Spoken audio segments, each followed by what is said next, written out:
The World Choir Games are 118 days away from starting here in Cincinnati. Many choirs from around the tri-state, of course, have been rehearsing for months. Tonight, we're going to introduce you to quite possibly the most unusual choir entered in the competition. Terry Helmer has their story. Practice is really easy. Okay, that's better. We're getting there. They have the tone, they have the articulation, they also have a different pitch. I'm doing life sentence. I committed a murder when I was 20 years old. Soon one morning, death come creeping in my room. Every one of these singers is a convicted felon, but they've all been accepted to compete in the World Choir Games. Because these prisoners can't set foot outside the Warren Correctional Institution, the World Choir judges will have to come to them. This is very unusual. They've never done this. They've never gone to a correctional institution and judged. Hush, hush, hush. The tattoos and rough exteriors are a stark contrast to the gospel and spiritual category in which the men are entered.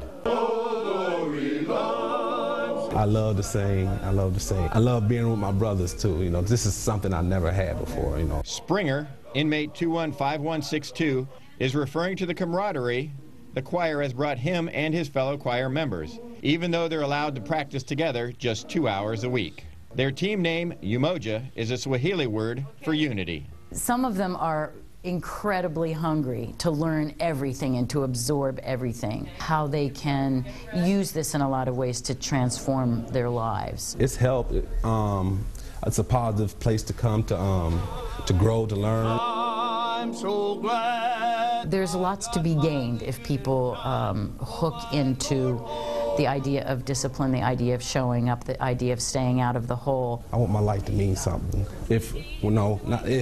When we show the world what we're capable of doing when we come together, you know, the world is in for a surprise. Beyond the barbed wire, the thick doors, change takes place, one voice at a time. Oh my Lord, what shall I do? Terry Helmer, 9 News. The prison choir has produced 2 CDs and is working on a 3rd, with all of the proceeds going to charity. Beautiful Says something story about the human spirit. Yeah, I talked with Terry about, he said their souls feel like they're outside the prison when they sing.